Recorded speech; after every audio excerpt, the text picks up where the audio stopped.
어제 민주당이요, 윤석열 대통령에 대해서 또 이 내란과 함께 외환죄의 그 혐의로도 고발을 했습니다. 외환죄라는 거는요, 이제 적과 내통해서 국가의 전복 또는 내란을 획책했다, 이런 혐의입니다.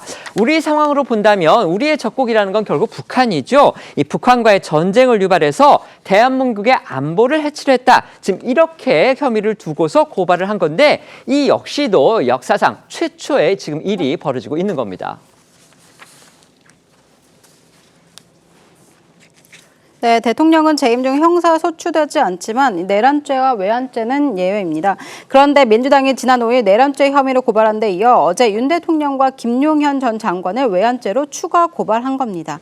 이 민주당은 비상계엄 선포 보름 전인 지난달 18일 김 전 장관이 합동참모본부에서 북한의 오물풍선 살포 지점을 원점 타격하는 방안, 논의한 정황, 그리고 우리 무인기의 평양 상공 투입 등을 지시했다는 내용의 의혹 보도를 근거로 해서 이 외환죄를 주장하고 있습니다.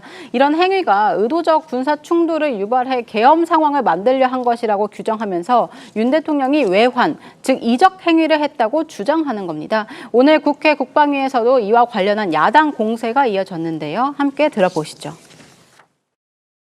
누구로부터 북한 평양에 침투하는 무인기 띄우라고 지시받았습니까? 그 사항은 확인해 드릴 수 없습니다. 왜 확인해 줄 수 없어요? 어디에서 띄웠습니까? 제가 확인해 드릴 수가 없습니다. 드론사가 평양에 가는 무인기를 띄웠고 지금 확인해 줄 수 없다고 부인을 안 하지 않습니까? 그리고 이번 일요일 날 거기 평양에 갔던 무인기 장비들이라든가 이거를 컨테이너 한 대에 들어있던 걸 불을 태워서 증거를 인멸하고 있습니다. 증거 인멸로 보이니까 빨리 드론사령부, 그 당시 평양 무인기 침투시킨 부대 확실하니까 빨리 압수수색 들어가서 증거 확보하세요. 예, 적법 절차에 따라서 신속히 확인하도록 하겠습니다. 말씀드렸다시피 민주당이 윤석열 대통령하고 김용현 전 국방부 장관을 외환죄로도 고발을 한 상태입니다. 그러니까 두 사람이 북한과의 무력 충돌을 의도적으로 유발을 해서 비상계엄 선포의 명분으로 삼으려 했다, 지금 이겁니다. 그런데 지금 저희가 방금 이 녹취 상황 보여드렸죠. 오늘 국회 국방위 상황입니다. 지금 김병주 국회의원, 민주당 국회의원이죠, 드론 작전 사령관한테 질문한 내용을 보면은요, 저희가 어떻게 받아들여야 할지 모르겠지만 하나같이 군사 기밀에 속하는 내용이 아닌가 싶습니다. 지금 북한이 우리나라의 무인기가 자신들의 영공을 침범했다, 이렇게 몇 달 전에 주장을 했을 때 우리 정부는 이 부분에 대해서 의도적으로 작전상 모호성을 유지를 했고요. 시인도 부인도 하지 않았습니다. 부인하지 않았다고 해서 시인한 거 아니고요. 시인하지 않았다고 해서 부인한 거 아닙니다. 이게 바로 전략적 모호성이라는 건데, 육군 사성 출신인 김병주 최고위원이 지금 드론 작전 사령관에 대해서 그걸 인정하라고 지금 다그치고 있는 이 상황이, 아무리 계엄의 비상시국이라 한다고 해도 이렇게까지 군의 기밀 작전 부분에 대해서 공개를 하고 추궁을 하고 이걸 또 영상을 통해서 전 국민이 볼 수 있게, 이거 우리만 보겠습니까? 북한도 다 보고 있을 거 아닙니까? 이런 상황이 과연 옳은지에 대해서 의문을 가질 수밖에 없습니다. 어떻게 보십니까?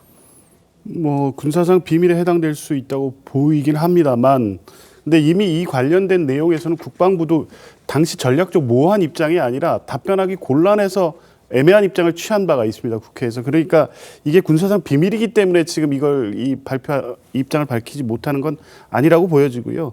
외환죄에서 형법 99조의 일반 이적죄가 대한민국의 군사적 이익을 해하는 경우에 처벌하는 겁니다. 그러니까 이번에 고발한 내용은 일반 외환죄가 아니라 일반 이적죄입니다.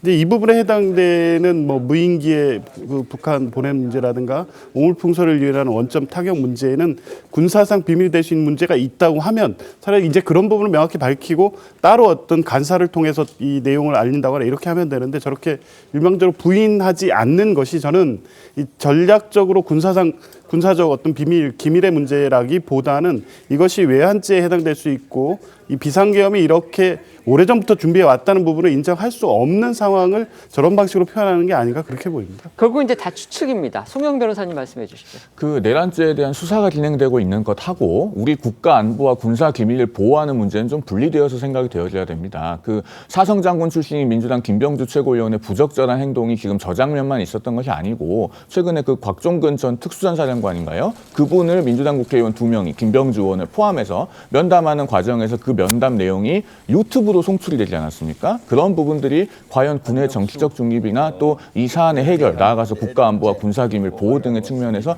과연 적절한지 의문이 아닐 수 없습니다. 내란 혐의에 대해서는 당연히 철저한 수사, 성역 없는 수사가 필요합니다. 그러나 그것과 별개로 지금 우리 국가안보상 노출되지 말아야 될 행위들에 대해서까지 지금 공개적으로 문제 삼는 것은 우리 국익에 아무런 도움이 안 된다. 그런 말씀을 꼭 드리고 싶습니다.